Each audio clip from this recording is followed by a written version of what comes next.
Hi all അസ്സലാമു അലൈക്കും. എന്തുണ്ട് വിശേഷം? എല്ലാവർക്കും സുഖമല്ലേ? എവിടെയും സുഖമായിരിക്കുന്നു, അൽഹംദുലില്ലാ. കൂടുതൽ ഇൻട്രൊഡക്ഷനും കാര്യങ്ങളൊന്നും ഇല്ലാതെ നമുക്ക് പെട്ടെന്ന് തന്നെ വീഡിയോയിലേക്ക് പോവാം. ഞാനിവിടെ ട്രഡീഷണൽ ആയിട്ടുള്ള രീതിയിലാണ് കായട ഉണ്ടാക്കുന്നത്. കായട ഉണ്ടാക്കാൻ അറിയാത്തവരായിട്ടൊന്നും ആരും ഉണ്ടാവില്ല അല്ലേ? കായട എങ്ങനെ പെർഫെക്റ്റായി ഉണ്ടാക്കാം, ഫ്ലോപ്പ് ആവാതെ എങ്ങനെ ഉണ്ടാക്കാം എന്നുള്ളതാണ് ഈ വീഡിയോയിലൂടെ ഞാൻ ഉദ്ദേശിക്കുന്നത്.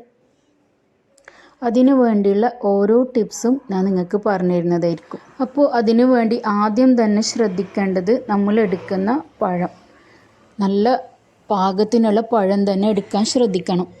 നമ്മൾ പഴം എടുക്കുന്ന സമയത്ത് കടയിൽ പോയിട്ട് കായടക്കുള്ള പഴം എന്ന് പറഞ്ഞാൽ അവർ ആ പെർഫെക്റ്റ് ആയിട്ടുള്ള പാകത്തിനുള്ള പഴം എടുത്തു തരും. അങ്ങനെയാണ് കേട്ടോ നമ്മളൊക്കെ വാങ്ങുന്നത്. ആ പാകം എന്ന് വെച്ചാൽ പഴം പഴുത്ത് തുടങ്ങിയ ഉടനെ ഉള്ളൊരു പാകമാണ് കേട്ടോ. നന്നായിട്ട് പഴുത്ത പഴം കായടക്ക് ശരിയാവില്ല. പക്ഷെ ഞാനിപ്പോൾ ഇവിടെ ഉണ്ടാക്കിയ പഴം കുറച്ചധികം പഴുത്തതാണ് കേട്ടോ. അതുകൊണ്ട് കുറച്ച് ബുദ്ധിമുട്ടുണ്ടായിന് ഇതുകൊണ്ട് ഉണ്ടാക്കാൻ. നമുക്ക് റോൾ ചെയ്യുമ്പോഴും പൊരിച്ചെടുക്കുമ്പോഴൊക്കെ കുറച്ച് ബുദ്ധിമുട്ടുണ്ടാവും അധികം പഴുത്ത പഴമാണെങ്കിൽ. ഇനി നമുക്ക് ഇതിലേക്ക് വേണ്ട ഫില്ലിങ് ഉണ്ടാക്കാൻ തുടങ്ങാം. അതിനുവേണ്ടി ഞാനിവിടെ 8 മുട്ടയാണ് എടുത്തിട്ടുള്ളത്. 1 കിലോ പഴത്തിന് 3 മുട്ട എന്നൊരു കണക്കാണ് കേട്ടോ. അത് അപ്രോക്സിമേറ്റ് ആണ്, പെർഫെക്റ്റ് കണക്കൊന്നുമല്ല. ഫില്ലിങ് കുറച്ച് അധികമായി പോയി എന്ന് വെച്ച് പ്രശ്നമൊന്നുമില്ല കേട്ടോ. അത് ഫ്രീസറിൽ വെച്ച് പിന്നീട് യൂസ് ചെയ്യാം. പനിനീർപ്പട്ടിയോ കായ് നിറച്ചതൊക്കെ ഉണ്ടാക്കുന്നുണ്ടെങ്കിൽ ആ ഫില്ലിങ് തന്നെ മതി. സെയിം ഫില്ലിങ് ആണ് കേട്ടോ. ഇതിലേക്ക് ഞാൻ 1 കപ്പ് ഷുഗർ ചേർത്ത് കൊടുക്കുന്നുണ്ട്. 1 മുട്ടക്ക് 2 ടേബിൾ സ്പൂണ് ഷുഗർ എന്നുള്ള കണക്കാണ് കേട്ടോ. അത് ചെറിയ മുട്ടയൊക്കെ ആണെങ്കിൽ 1.5 ടേബിൾ സ്പൂണെല്ലാം മതിയാകും. ഇത് നല്ല സ്വീറ്റാണ് കേട്ടോ. പഴം അത്യാവശ്യം മധുരമില്ലാത്ത പഴമാണെങ്കിൽ ഇത്രയും ഷുഗർ വേണം. ഇല്ലെങ്കിൽ കുറച്ച് മധുരമുള്ള പഴമാണെന്നുണ്ടെങ്കിൽ കുറച്ച് ഷുഗർ കുറച്ചാലും പ്രശ്നമൊന്നുമില്ല കേട്ടോ. അപ്പോൾ ഇതാ 8 മുട്ടയിലേക്ക് 1 കപ്പ് ഷുഗർ ചേർത്ത് കൊടുത്തിട്ടുണ്ട്. ഇനി അതിലേക്ക് 1 ടീസ്പൂൺ ഏലക്കപ്പൊടിയും കൂടി ചേർത്ത് നന്നായിട്ടൊന്ന് മിക്സ് ചെയ്യാം. പിന്നെ ഒരു ചൂടായ പാനിലേക്ക് 3 ടേബിൾ സ്പൂൺ ഗീ ചേർത്ത് കൊടുക്കാം. അതിലേക്ക് അണ്ടിപ്പരിപ്പും മുന്തിരിയും കൂടി ചേർത്ത് കൊടുത്ത് നന്നായിട്ടൊന്ന് മൂപ്പിച്ചെടുത്താൽ അതിലേക്ക് തന്നെ നമുക്ക് എഗ് മിക്സ് ചേർത്ത് നന്നായിട്ടൊന്ന് ഇളക്കി കൊടുക്കാം. ഇനി ഹൈ ഫ്ലെയിമിൽ തന്നെ ഇട്ടിട്ട് ചെയ്യാം കേട്ടോ. ഇനി ഇത് നന്നായിട്ട് ഇളക്കി കൊടുത്തോണ്ടേ ഇരിക്കാം. ഇപ്പോൾ ഡ്രൈ ആയിക്കൊണ്ട് വരും. ഇപ്പോൾ ഇത് കുറച്ച് ഡ്രൈ ആയിട്ടുണ്ട്. ഇനി ഇത് പിന്നെയും കുറച്ചുകൂടി ഡ്രൈ ആവാനുണ്ട്. ഇളക്കി കൊടുത്തോണ്ടേ ഇരിക്കാം. പിന്നെ എഗ് മിക്സിലേക്ക് നമുക്ക് വേണമെന്നുണ്ടെങ്കിൽ ഷുഗർ ബാലൻസ് ചെയ്യാൻ വേണ്ടി 1 നുള്ളി ഉപ്പുപൊടിയും കൂടി ചേർത്ത് കൊടുക്കാം. അങ്ങനെ ഇതാ നമ്മൾ ഫില്ലിങ് ഇവിടെ റെഡി ആയിട്ടുണ്ട്. ഇനിയിപ്പോൾ വെജിറ്റേറിയൻസ് ഒക്കെ ആണെങ്കിൽ എഗ്ഗിന് പകരം തേങ്ങ എടുത്താൽ മതി കേട്ടോ.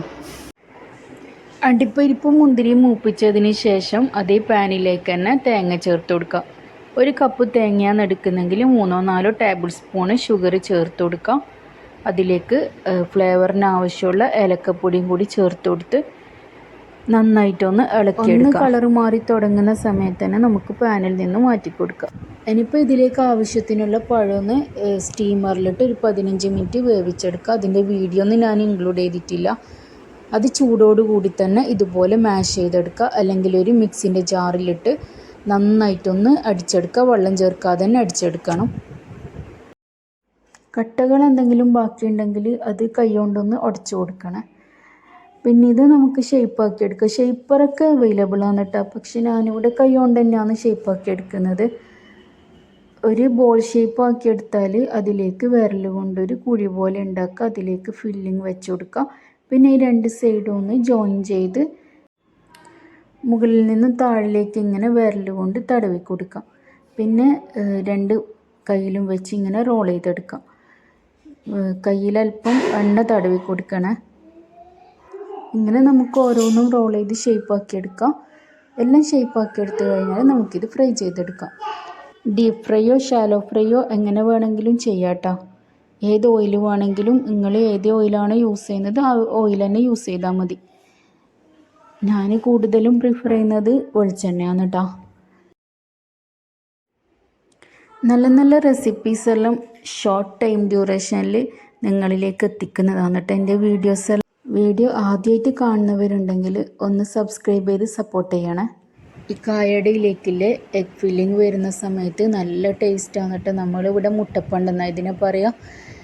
ഇത് ചേരുന്ന സമയത്ത് ഈ കായും ഈ മുട്ടയും ചേരുന്ന സമയത്ത് നല്ല ടേസ്റ്റാണ് കേട്ടോ. ഇത് ചെയ്യുമ്പോൾ ക്രാക്സ് എന്തെങ്കിലും ഉണ്ടെങ്കിൽ അതിങ്ങനെ വിരൽ വെച്ചിട്ടൊന്ന് ശരിയാക്കി കൊടുക്കണം കേട്ടോ.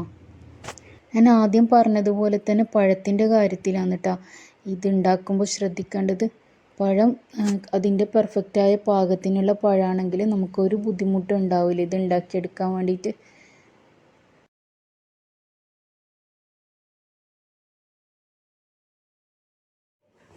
ഇനി ഇത് സാധാരണ ഫ്രൈ ചെയ്യും പോലെ തന്നെ ഫ്രൈ ചെയ്തെടുക്കാം കേട്ടോ. തിളച്ച എണ്ണയിലേക്കിട്ട് തിരിച്ചു മറിച്ചു ഇട്ട് കൊടുക്കുക. എല്ലാ സൈഡും ഫ്രൈ ചെയ്തെടുക്കണേ. ഗോൾഡൻ ബ്രൗൺ ആകുന്നത് വരെ എല്ലാ സൈഡും ഫ്രൈ ചെയ്തെടുക്കാം.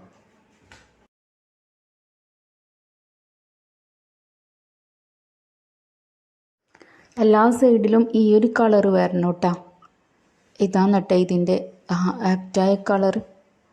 ഈ കളർ എല്ലാ സൈഡും വരുന്നത് വരെ തിരിച്ചു മറിച്ച് ഇട്ടെടുത്തുകൊണ്ട് ഫ്രൈ ചെയ്തെടുക്കാം.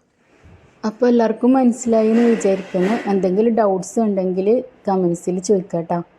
റിപ്ലൈ എത്രയും പെട്ടെന്ന് തന്നെ തരുന്നതായിരിക്കും. അപ്പോൾ അത്രയേ ഉള്ളൂ നമ്മൾ ഇന്നത്തെ വീഡിയോ. എല്ലാവരും ഒന്ന് ട്രൈ ആക്കി നോക്കാം.